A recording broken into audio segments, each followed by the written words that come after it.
Up until now, I did not know or realize that so many women have a lot of hormonal imbalances.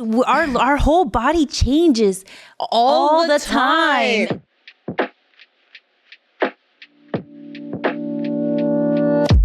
Hey, I'm Cinthya, storyteller, spiritual softie, hija de too many identities to count, and one half of this diasporic duo. And I'm Amy, creative curator, intuitive thinker, hija de inmigrantes, and this is decafSOUL.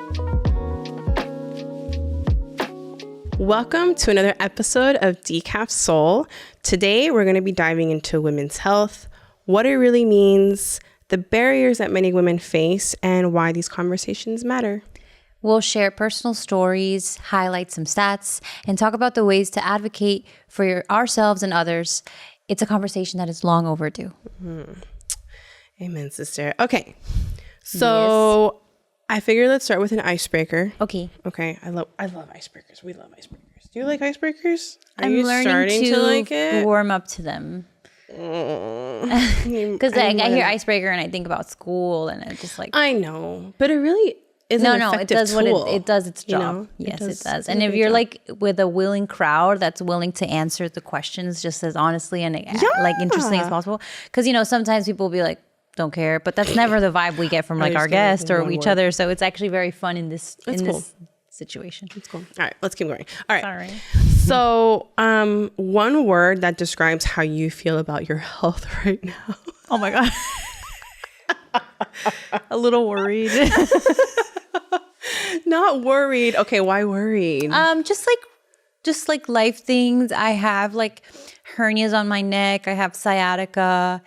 I started running a lot, so my a new thing where my heels are hurting all the time, and it's all happening at the same time. Oh. So I'm like, okay, like I really want to work out. It makes me feel so happy. Like it makes me feel fulfilled. Like my goal in the last few months was like I want to get to 5 miles in an hour. Sorry, I'm overtaking this conversation, but no, I love it. That's how we do it.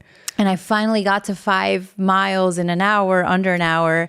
And I literally, like, I didn't think this was going to happen, but I literally, like, cried, not like bawling, but it came out of my eyes. I was like, because I couldn't, and it was like such a cool thing. So now I really get when people are like sobbing when they make like the marathon and stuff, like, like, because if it's really like you're pushing, it hurts. Yeah. Your body is like, please stop, and I have been running pretty consistently for the last like year or so.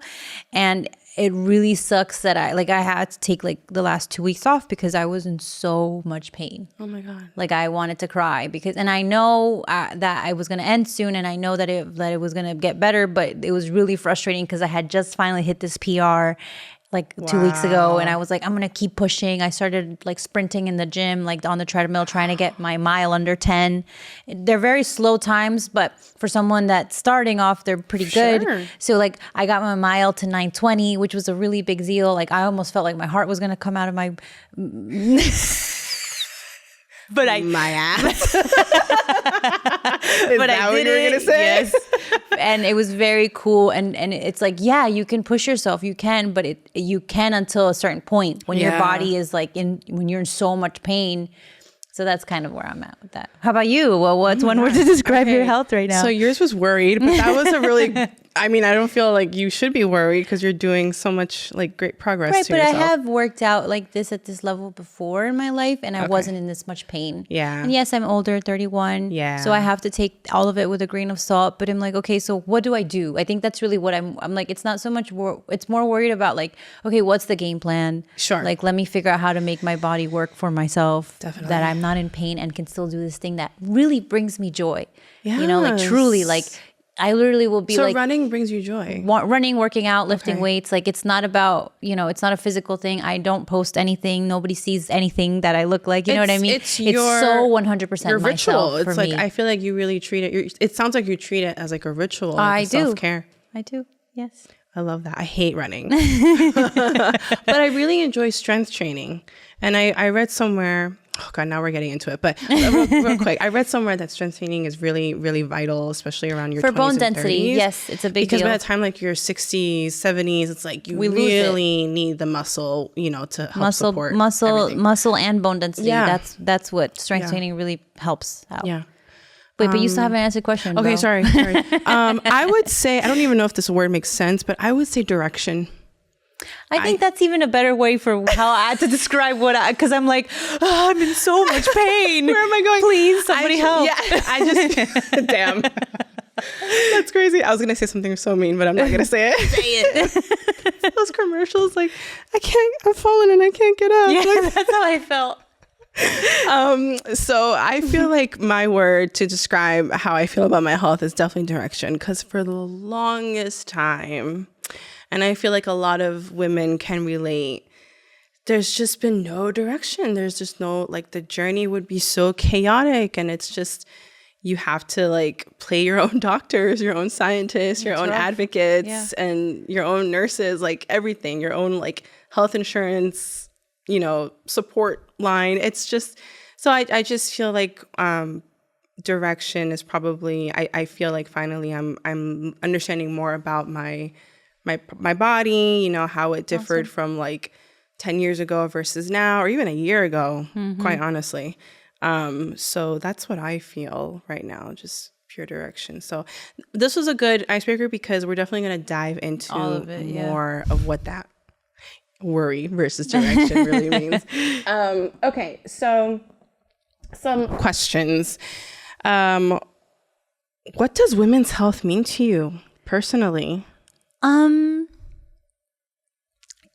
It didn't used to. It just was like a word. Like it was just like, what women's health is that? Like it's whatever, right? Yeah. But now I'm realizing that we are intricate creatures, just as men are, and it's now that I'm more aware of it and realizing that the health system literally doesn't even put money towards research for things like that directly affect 50% of the population, is frustrating. And now I'm like, oh no, women's health is something that we should address, and not because I'm like woo woo, like talk about me, or it's not. It's like, it's because it's half of the world. Yes. And half of the world that actually creates life. Yes. So actually, why aren't we putting all our money towards both, time right? and effort, you know, like sometimes I get frustrated, not frustrated. Sometimes it's just this funny thing. Like, look, if you need Viagra as a man, you need Viagra, right? Yeah.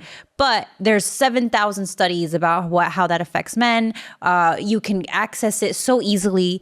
There's just this accessibility for something that is not detrimental to your actual. Well, yes, it is detrimental. Yes, I won't say the no, but I think like sometimes it's those things where it's like, why can you get a Viagra pill for $3, but insulin, even though this is not women's health, is $100 or $300, right? So that disparity of like how we have access for, to women's health, is a little frustrating. And so now to me, women's health means like it's a very like, it's not just about inclusivity. It's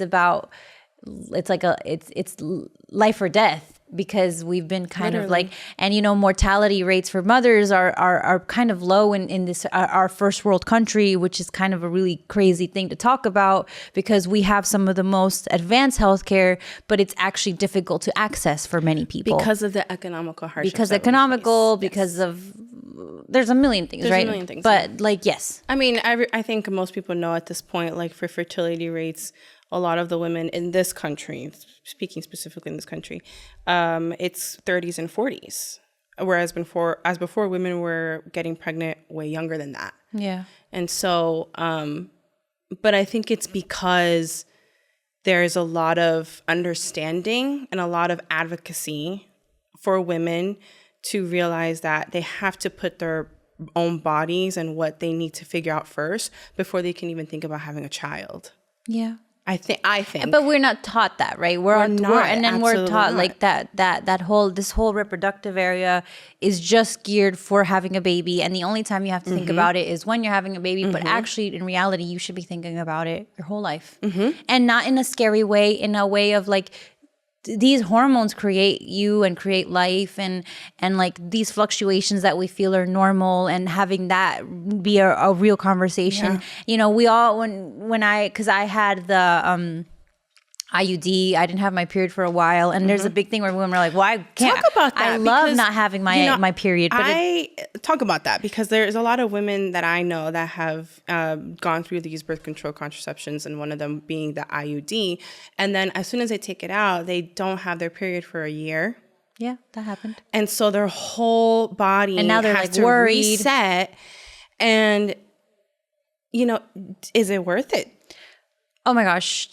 Yes, because there's two things, right? Like, it'd be nice. It would have been nice to be more aware of like the long-term effects, or maybe not know. So, because a lot of people take it off and have a baby 6 months, a year from now, sometimes even shorter. So it's not a bad thing. And family planning is, and the fact that modern medicine gives us that accessibility, I think is a beautiful thing. It's a gift from God, because if it wasn't, then it wouldn't exist, right? Sure, yeah. And so we can use that, and that's okay. There's nothing wrong with having that as an option, but understanding what that means in the long term, if you want to have babies in your late 30s, or, you know, all of those things aren't spoken about.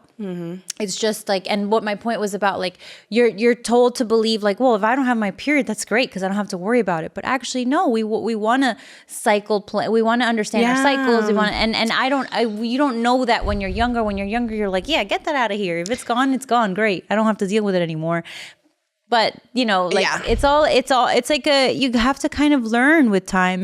But the thing is, like, you're learning as you go, you know, and it would be cool to have those conversations as you're young, you know, when you're a kid or you're younger, you're starting to think about what birth control looks like, you know, which they don't, you know, from my memory of middle school health class, it wasn't enough. No. Like, at all. It wasn't enough. Like, it just, I didn't even, I have my phone out right now because I have a lot of like the information and stats of things I want to talk about. Stats.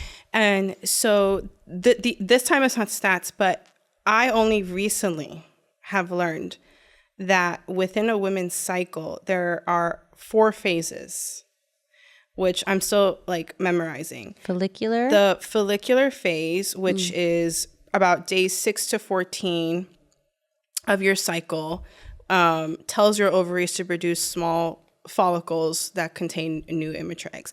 Then you go into a ovulatory phase around 2 weeks before menstruation. Ovulation, yeah. Yes, ovulation.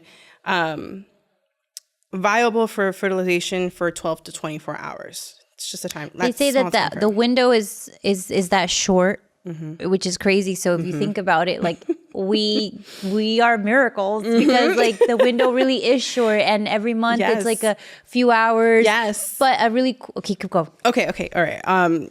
Let me finish, and then we'll say. Then the luteal phase, which is sort of the last phase of your menstrual cycle. That's and that when occurs, you're sad and drained. Yes, that's what it means. It occurs around like day 15. That's and after ovulation. After you were in prime real estate for having a baby.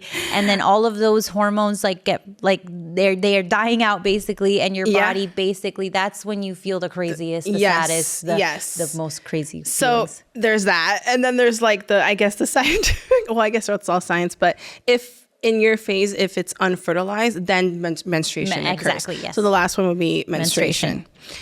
And you're right, because now I see there is a lot of like, there's a whole community around like women and advocacy around it. So it's funny that you say that like around this phase, you're kind of like a little bit more depressed than like the other phases. So the best way that people explain it is like the 4 seasons. I love that. So it's like they say like the follicular phase is your spring, your increased mood. It's time to bloom. Get ready for that energy peak. You know, when your skin is like optimal, oh my God. Like you're feeling like you can lift 100 pounds, like you can max out your PRs at the gym. Like it's usually like because you're in your follicular phase. So then it goes into your ovulation phase, which is summertime. So it's like energy peak, time to socialize. That one is very short. That was actually the shortest amount of time. Yeah. I'm like, why do I feel so happy? But like for like a week and that's it. Then it's your luteal, which is fall. So, your time is to look inwards. It's to nurture more of your emotions. And then winter is menstruation, your period. And that's when you're your lowest energy and you take time to relax and do it all over again. Yeah.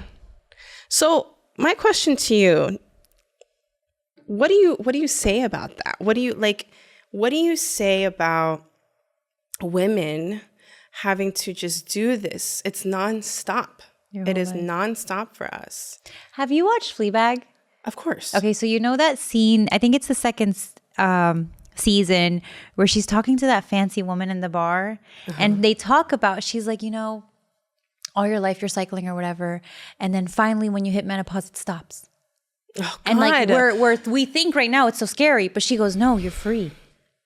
You're free. And I was like, I remember watching the episode and being like, wow, it's such a good scene. Okay. And it's like, we'll just rewatch it, whatever. Okay, yeah. But, I had never thought, because, you think of menopause as this big scary thing. You're going to have all these whatever. Right, you're so used to like this, you're right. By the time, the age. But we've never experienced life, unless we were children, we never experienced life without a period, without the cycle, without the fluctuations. And yes, you have the whole menopause, pre-menopause area where you're having hot flashes or whatever. But when that is over, you literally don't have these fluctuations anymore the same way. What do you do? What do we do? That's the whole thing about that episode, where she's like, you're free. Once all of it is over, once you have passed the hot flashes, once everything is gone, yes, like whatever, you get to exist as a human, like that fluctuation, this awareness that you have to have or whatever, it goes away. Now I think we're taught to believe that that's a bad thing, but instead of seeing it as a bad thing, it's just a cycle of life. A woman doesn't stop being a woman after menopause. Like, if anything, she is the most woman she's ever been, because she has experienced it all, from nothing to everything to nothing again.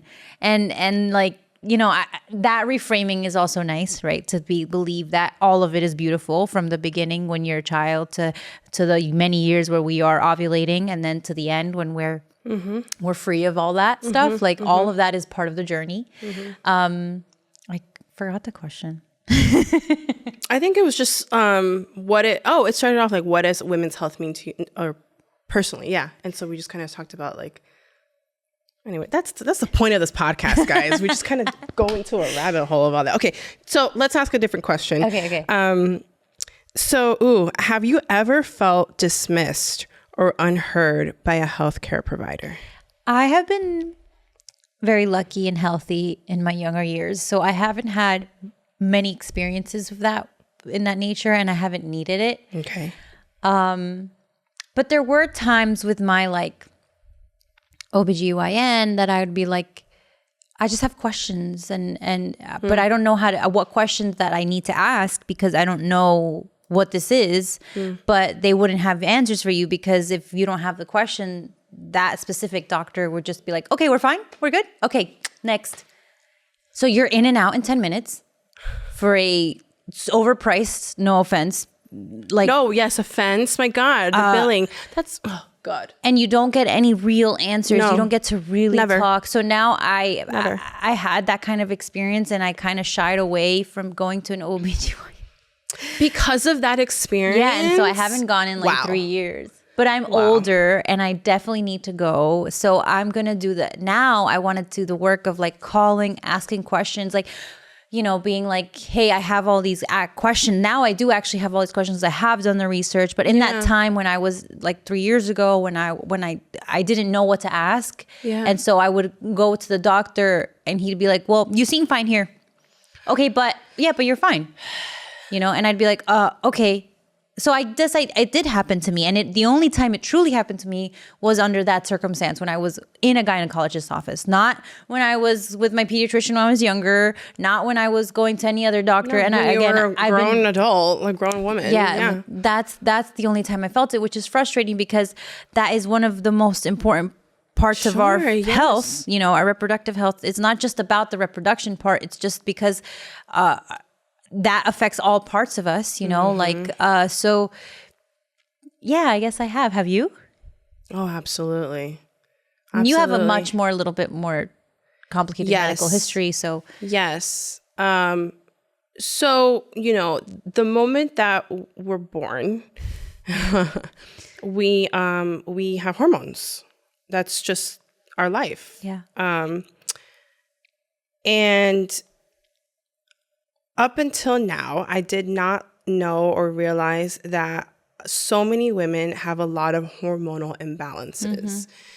And that can mean in so many different ways. So I will only speak of my personal experience with the hormonal imbalances. So about age 19 going into 20, I was diagnosed with papillary carcinoma stage 1, which is also known as thyroid cancer. Did I know what a thyroid was? No. Okay. And it's crazy how I didn't know. And it basically what a thyroid is, it's a butterfly shape like that. It sits like literally around like this area of your neck. And it controls your metabolism, which made a lot of sense because when I entered like the preteen, like, got my period, all that stuff, the puberty stage, up until when I got diagnosed, my weight always fluctuated.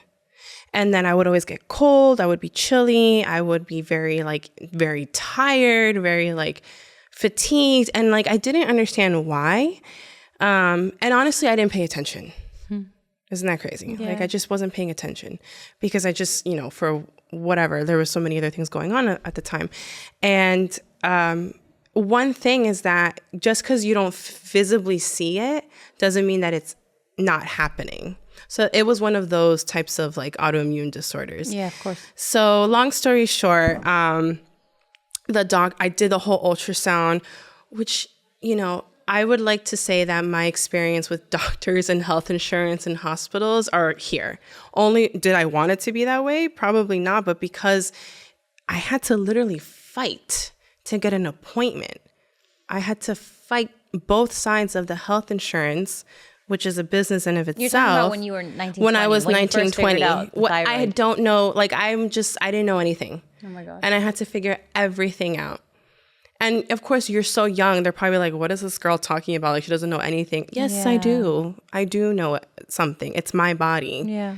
And did the surgery, got the thing out. With the thyroid. Because it was this is a whole bunch of cancer here. And I'm like, all right, okay. Oh so God. They took it out and I had to do treatment, radiation. I didn't do chemotherapy.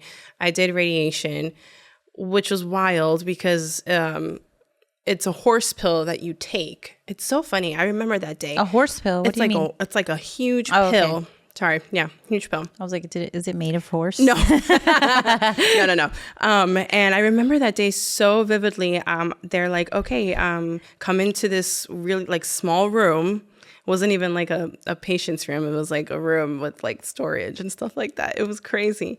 And they had me sit down. They had me take this radioactive pill. And they're like, okay, you can go home and isolate yourself for about 4 to 5 weeks with something called low iodine diet, which is basically super bland food, no salt, anything, for it to actually work, to make sure that there was no more cancer cells in my body. So that was a time, but it was all hormonal related. Yeah. Fast forward to now, I spoke with a friend. She told me that was when I first really heard about PCOS, which stands for polycystic ovarian syndrome. Mm-hmm. And I believe 1 out of 5 women actually have PCOS, but they wouldn't even know it. It says about 70% of women have polycystic. Yes. They have and cysts in their ovaries. Sometimes it actually isn't officially PCOS, right, because maybe sometimes it's actually kind of a normal thing that happens in our bodies over time. As it changes or it becomes bigger or the polyps become bigger, then it becomes a bigger problem. Yes. So again, stats times. So a fact about PCOS, it affects a significant portion of women of reproductive age and is far from rare. It can make getting pregnant harder, but it's not impossible. Mm-hmm. Some women conceive naturally and others have to use fertility treatment. Yes. There are with PCOS, it can impact overall health, increasing risk of issues like insulin resistance, type 2 diabetes, high blood pressure, and even certain cancers. Yeah. So, there's a lot of information because, irregular periods. So there's a criteria with PCOS. It's like if you check at least 2 or 3 of those symptoms, you most likely fall under the Department of PCOS, but there's no blood test for PCOS. Because why? Because there's not enough information. Yeah, apparently the only way you can really find out is by getting an ultrasound. Yeah, so that's what I did. So that's what I did. So sorry, the whole point of this is because I also have PCOS. Which is normal, as we know. We just said 70% of women have like cystic ovaries. Yeah, cystic ovaries. So it's like not anything. It's not like some sort of higher androgen levels. Yeah, it's not some sort of like death march to like, or it's not something you should be afraid of. It's something we can address, and it's best addressed early. But because we weren't having these conversations even a few years ago, not really, unless you were hyper aware of this. But and women wouldn't even. It's funny because, I said what did I say? I said to the doctor when she confirmed that I had it, I said, why isn't this being sort of presented? Why isn't there a push for women to take these tests or be known for it way earlier? Even if there's no signs, why not once you hit puberty age start looking at those things? Or once you want to think about having babies. Is the pap smear once when after you hit a certain age instead of it being something not necessarily pap smear? But let's talk about why we don't get like any anesthesia for pap smear or any anesthesia for placing an IUD. That's another conversation about how like there is an inequity in women's health. Like that's when the term women's health became something more serious to me, because I realized the inequity was there. Oh my God. Because why won't they put any local anesthesia when they put in an IUD? Why? Like they put in local anesthesia just for your teeth, just to kind of clean it up sometimes, or you know what I mean? Like, and they're literally, for a pap smear, they're scraping the inside of your cervix. Like that's not, like even if you scratch hard enough, that hurts. So imagine if you're scraping pieces of skin out of your cervix, clearly that's going to hurt. Yeah. Why? When I had the pelvic ultrasound, I was left with like, I don't even know what to call it. It was like it almost felt like a bruise because of how much they were poking and probing in there just to get a clear picture if I have it or not. And literally the next few days I was left with like some type of like pain. And I'm like, what is that?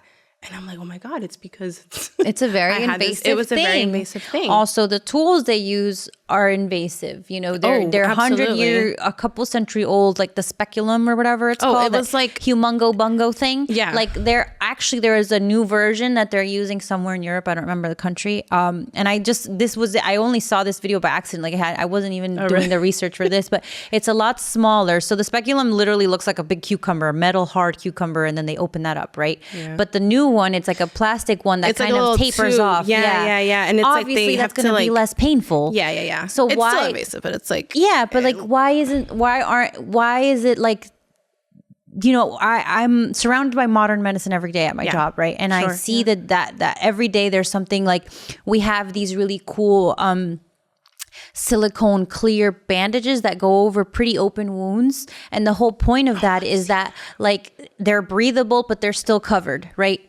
We used to just think of bandages just used to be literally cloth. And the beauty of health care and like modern medicine is that there's people constantly studying and finding ways to make things easier and better for us and like more effective, right? Yeah. And it's crazy. Like you can actually use those silicone bandages on wrinkles, and women do. Women say like, buy those and put them overnight. And I tried it once, and that's this little baby line that it's going to form one day very strongly, if I get the pleasure of growing old. Like I put it on here and I woke up and it was gone, Amy. Wow. And so that same thing, those same clear bandages that are made out of silicone go on these open wounds and let them breathe, but still cover them. And oh my God, I think those things are beautiful. When I see that and I'm like, wow, like somebody realized that this could work this way and could work for wounds for people. So when you see that and you know that we're still using the same archaic medicine for women's health, it's frustrating. That's a good point that you made about like utilizing the same thing for different forms of self-care.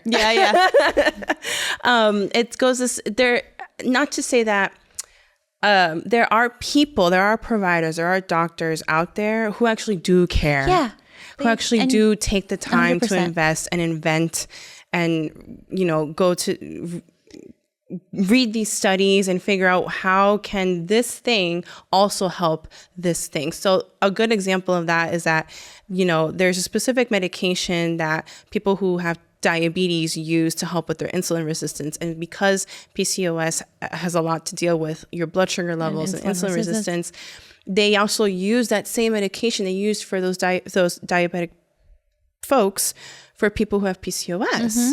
So I think it's just, I'm just reacting to the point that you and made I think that's about, amazing. I didn't realize that. Mm-hmm.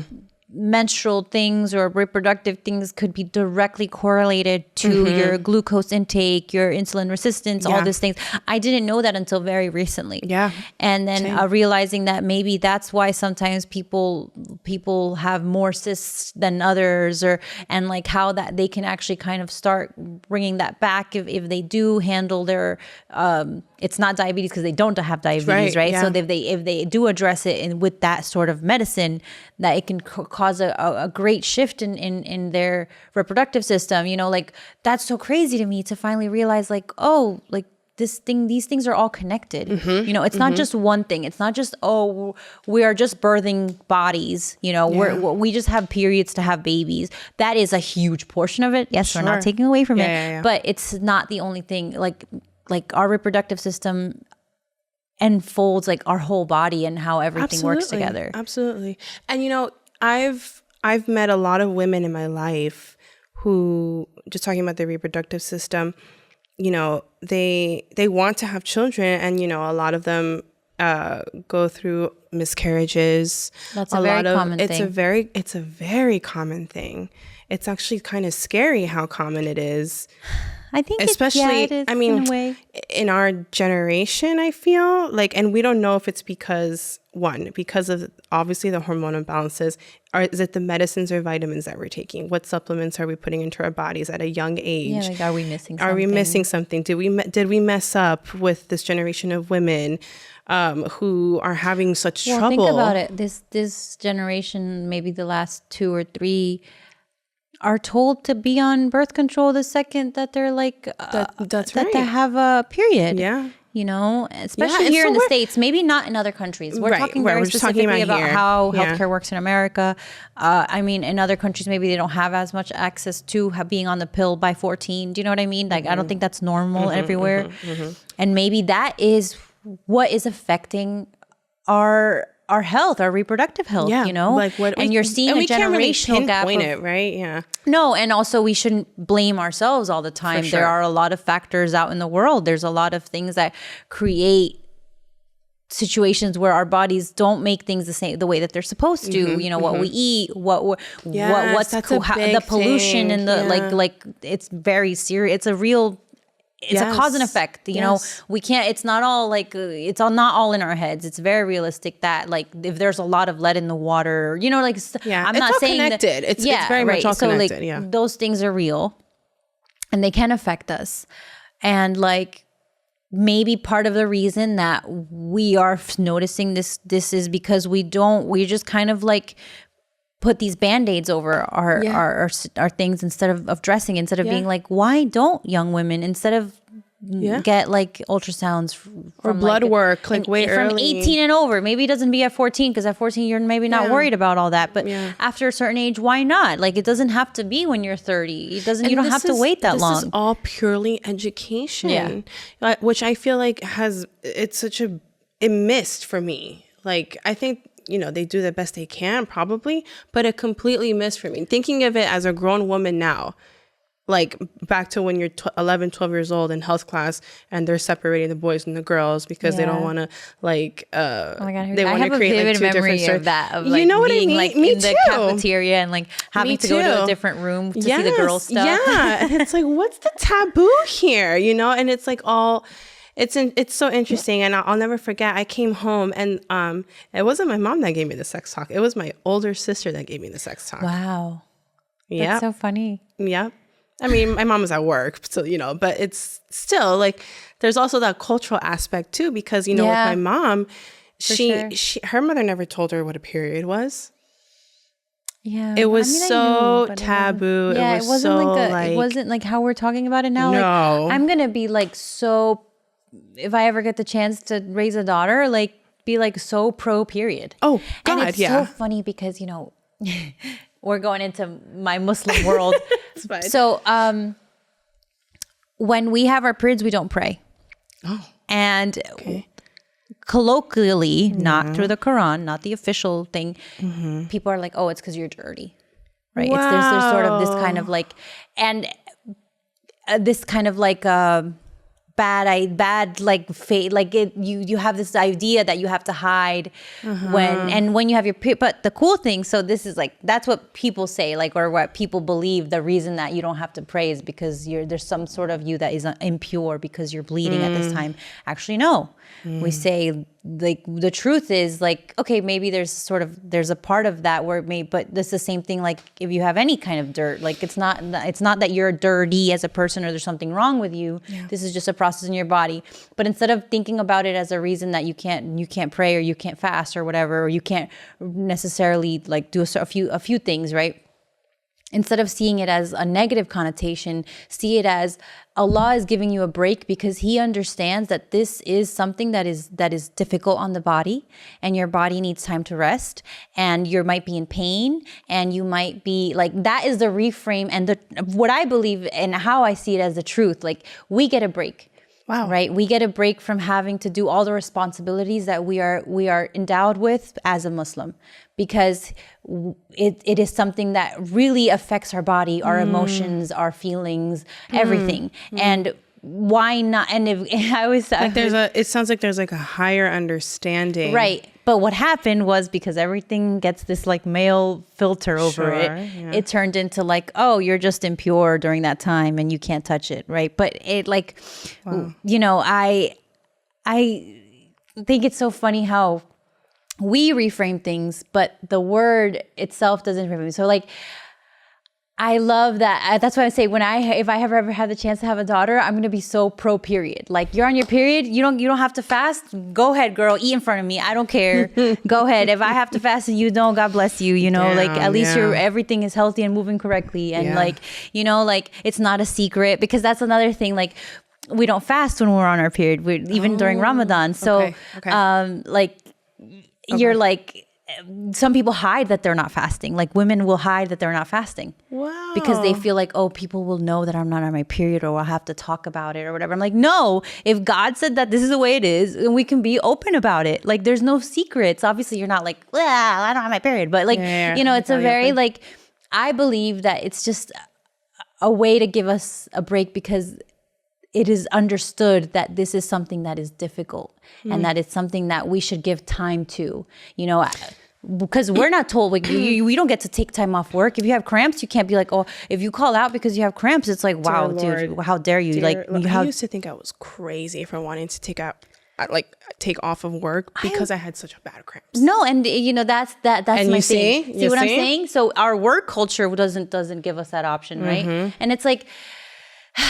it's such a our whole body changes all the time. And so like, I think it's a beautiful thing. I think so too. And addressing it and being able to say, no, I need a break. Yeah. I need a break right now. I can't do the things that I normally do. And that's always going to start from you yourself. Like, obviously everybody is different, obviously.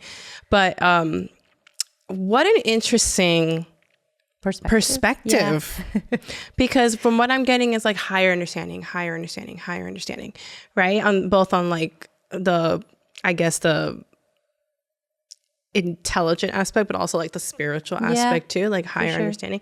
And that reminds me of like, you know, we don't know the experiences of like outside the other countries. True. But we, you know, we read about them. And I remember reading about like, I think it was like a country in Asia somewhere where as soon as a woman gives birth, it's like the next month or so. It's 40 days. Yes. They're just like catered to. Yeah, they like they don't do anything. The whole family's there. And which makes sense because your body needs to heal, mind, body, and soul after going through something like that as child's birth. And when I've never been through it, right? Like we haven't crossed that bridge yet. Yeah. But when women share with me these stories of like having either that's like difficult pregnancies or easy pregnancies or difficult childbirths versus easy childbirths, it's like, it's so interesting to hear like their eyes and their face almost like light up, because it's not even just them sharing their story, but it's also like being able to tell this to another woman. And that like communal aspect of it is so precious to me. It is, because it's like... But you have two sisters who are mothers. I do have two sisters who are mothers. And I ask them questions all the time. Much easier. And it's so much easier. But even so, with like I said, either it's with friends or just acquaintances or people that women that I know. Yeah. I never, that fear of asking them is just, it's gone for me because of the so much shits and hurdle that I had to go through with my own body. Yeah. And it's almost like it sparks a curiosity of like, I wonder if they know what I'm saying. I wonder if they're going through the same thing or something similar. I wonder if they can understand the feeling and the process that I went through. And I just think that's a beautiful thing. And I want to keep doing that. Talking forever. about And ever creating life, or people, you know, some women can't create life. Yeah. And so it's like, how do you deal? Like, how is that for you? What's that process like? And sure. maybe it's like your body's going through something completely different that can't allow that some people reproduction. take years to be able to, and they fight so hard for it. And a lot of the times you feel like it's your fault, or you feel like you did something wrong throughout the years. And, you know, but if we're having healthy conversations from the beginning and being aware of what can affect what and how it can affect it, then that makes the burden of not being able to have a child a little lighter, right? Because for some people, some people don't want kids. That's fine too. Right. Everybody has a choice. But you know, if we're having these open dialogues with each other, with friends, with family, we allow for people that maybe are not linear in their journey, because some people have babies, no issue, they're healthy. Yeah, like my mom always says, like, I was others- very lucky, I got pregnant right away, 1, 2, 3, no problem, like blah blah blah. Same way. And this was all natural birth. Yeah, like they didn't even have like, or at least my mom did not take the epidural or none of that. My mom had all of us through C-section, so she was a little different. Wow, but really? Yeah. So like, you know, and so that's another thing. Like, what does that look like on your body afterwards? Like, what does that scar look like? How does that affect you? And then like, there's so many layers to it. That's why it's like, when we talk about women's health, it's not just one thing. It's your whole life. It's going to take you throughout every like stage in your life. And so you're right. Why not begin talking about it from an early age, and not just as a birthing body, right? We're not just, it's just, oh my God, thank you. It's like, let's talk about it as a whole. Yes. Like how does having a healthy period that doesn't disappear, like, okay, what so does that look like? Yeah. So I've been very into the whole running thing. So I've been watching all these videos about running and like, whatever. And so a lot of something that happens when you are very active is that you lose your period. And a lot of women in the army go through this. A lot of Olympians, people who are athletes for a living, a lot of females, they lose their period. I've heard of that, yeah. And it's called amenorrheic. Oh, I'm saying it wrong, so I'm not going to say it. Okay. But there's a term for not having your period for a certain amount of time. Mm-hmm. Now, it's very interesting that people are like, the belief is that as an athlete, you're performing your best. As an athlete who's a woman, you're performing your best when you don't have your period. Which in turn is a bit of a toxic culture, because yes, it might happen now and then, but also what happens when you're not ovulating and performing, your body, maybe there's things that you're not getting, there's things you're not receiving, there's nutrients you're not receiving that you need. So what happens when you're not having your period for a couple years and you're working out like crazy and you're doing this thing, and then all of a sudden some people that have never had a fracture, their bones break, snap, young women. Why? They're trying to figure it out. They keep having one setback after the other physically because they keep getting hurt and they can't kind of like balance it out or whatever. And then apparently part of the reason that they lose this density or they become easily hurt is because they're not having their periods constantly. Right. So then you start like, wait, let's reframe this. Like, let's not keep talking about, like a great athletic woman is one that doesn't have her period anymore. No, a great athletic woman is someone who can perform her best and still her cycle is moving as it should. And how do we meld those things together as a society and then kind of meld that over into everything else, right? Like, I didn't realize that, right? When you put those things into perspective and you're like, wow, like I didn't realize that not having your period for so long could cause such adverse reactions everywhere else. Like, what do you mean your bone density drops way faster? Because that's how we're born. That is how we're created. Like, that's why I've never taken birth control. Me either. I just did the IUD. I've never taken birth control. And I think it's because around the time that I thought about it, I got sick. Yeah. So it's like, I don't want to put anything on my body because I'm just trying to like one thing at a time. One thing at a time. You know what's funny? I did do it for about 6 weeks. Okay. I don't even remember because this was like 7 years ago. Okay. Amy, I swear to you. So my follicular phase is very sad for me. Like I will be like, just like sometimes I have to be like, no, I'm going to have my period soon. Like I'll have to talk to myself and be like, whoa, because I'm like so sad. Jesus. I was on that thing for like 6 weeks or I was like 2 months, to be honest with you. And the last month was like that 1 week that I have the whole time. And I was like, I cannot do this. I was like, I stopped taking it. I just stopped taking it. I didn't tell anyone. I didn't go to the doctor. I didn't say, can I have another one? I was like, hell no, because I was like so aware that I was like, oh my God, I feel like I why am I so sad? Like the whole time. That's why some people can't take the pill. Right. Because it affects them so, and it affected me so quickly. The side effects? I was surprised because sometimes they say you have to take things for a certain amount of time before it makes any, even like anti-psych meds or whatever for depression. Vitamins. Yeah, like you need like 3 months of vitamins to really see, like, you know what I mean? Yeah. So for me, I was surprised that I was so emotionally affected so quickly. Like I only took it for 2 months. And that's after that, I was like, oh, I'm never going on the pill. Like I'm never going on the pill because I will become depressed. What does that tell you? Like your body is literally talking to you. Yeah. You know what? You're right. Literally. You're right. And so, and not everybody reacts like that. Sometimes I have this theory of like, I'm very sensitive, but also I think it translates to my body and I'm very aware when something is affecting me a little bit wrong and it's like a little bit off. Like I'm very hyper aware of those things. Like I'm like, oh, this is not working for me. When I was younger, I'll be so honest with you guys. When I was younger, I did have a bit of a, like, when you're a teenager, a lot of young girls, they flirt with eating disorders and stuff. And I had that process happen to me too. And I was doing the whole binging and purging. I was like 14, 13. So dumb. Not dumb. It's pressures of society, wanting to be beautiful, thinking that beautiful is skinny. Your own self. Yeah. It's a lot. It's a lot of work. You're so young. Yep. I realized that my eyes were getting bloodshot because I was throwing up, right? And my teeth were there was like one crack on my teeth. And I do this funny thing where I like, even back then, I remember watching a documentary about girls living so sometimes you're so far gone in the anorexia thing. Like I never got that far, thank God. But that you have to go to like rehabilitation because your body is just decimated. Right? Because you've been starving yourself for a long time. So there was this documentary on HBO. And it was these girls in this house kind of like doing recovery.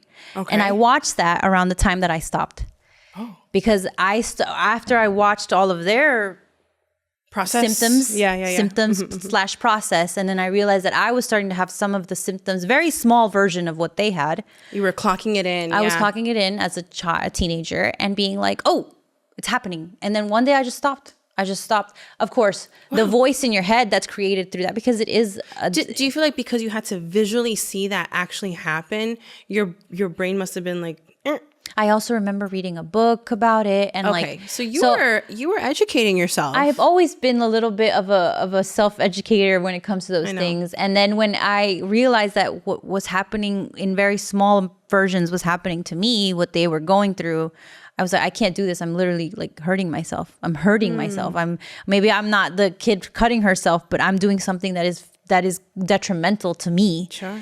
And what sucks is like your brain doesn't turn off that little sad, angry, self-deprecating voice, but I physically was able to stop it, right?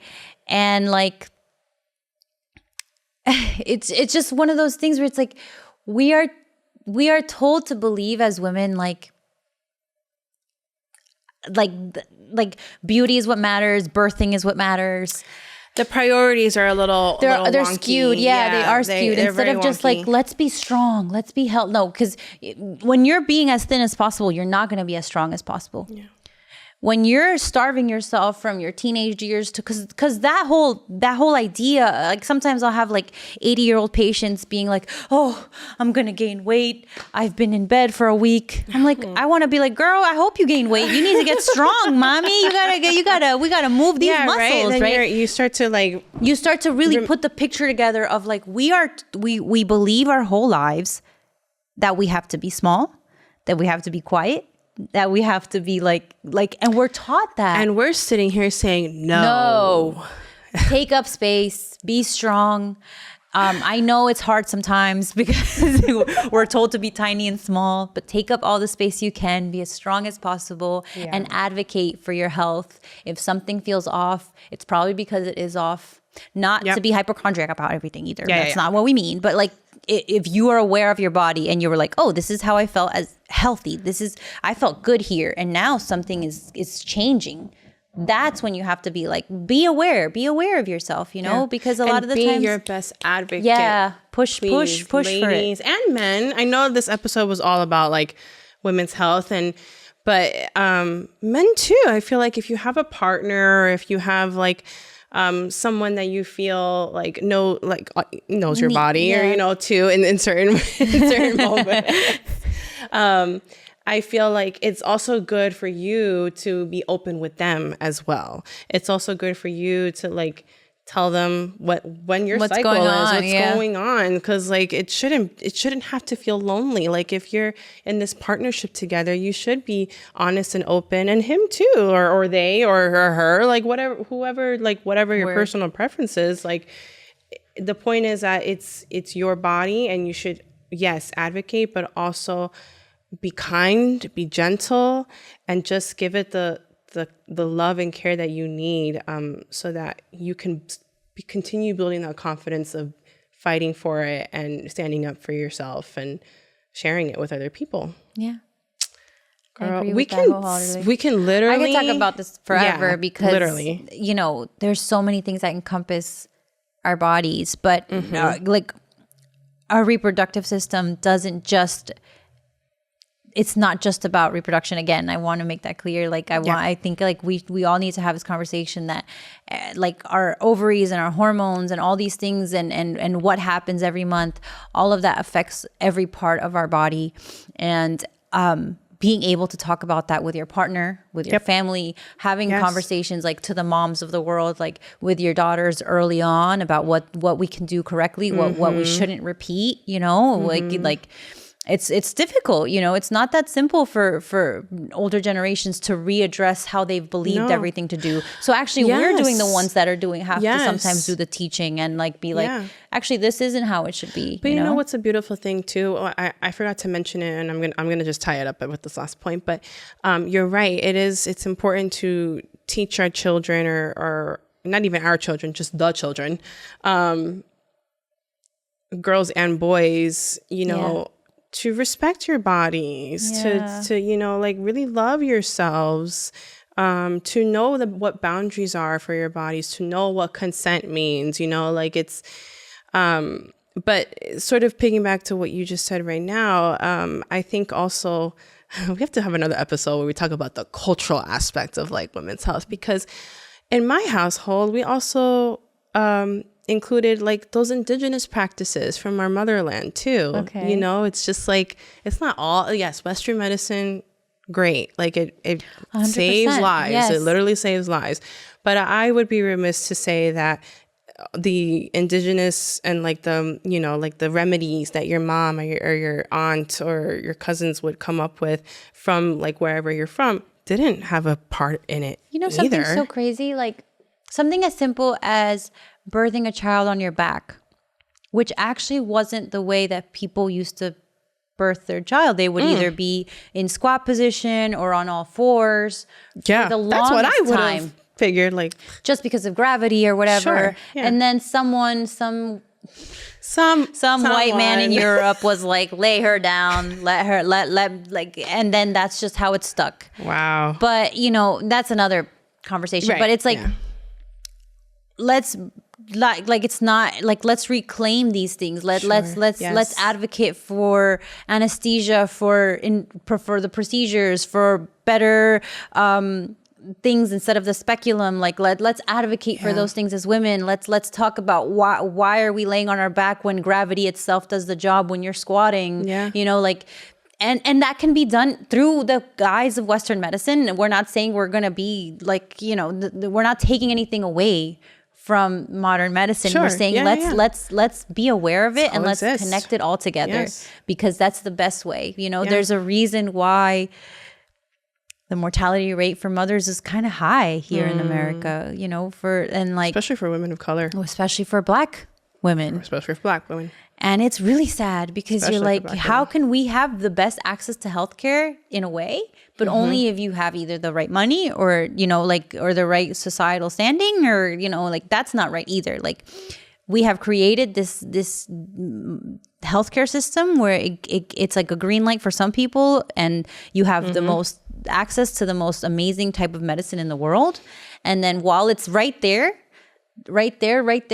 some people just can't access it because of where they are in life or because who they are. That should be a part 2, because that's tough. A lot. It's frustrating. I think, like when I really sit down with that thought of like, we have some of the best healthcare in the world, but why we're not giving it to everybody. Why is the fact that a Black mother in the hospital room is not getting the same amount of treatment from the doctors, not getting the same amount of effort, getting dismissed or dismissed completely, and then billed higher than usual, because for getting little to none of the services that they were promised to have?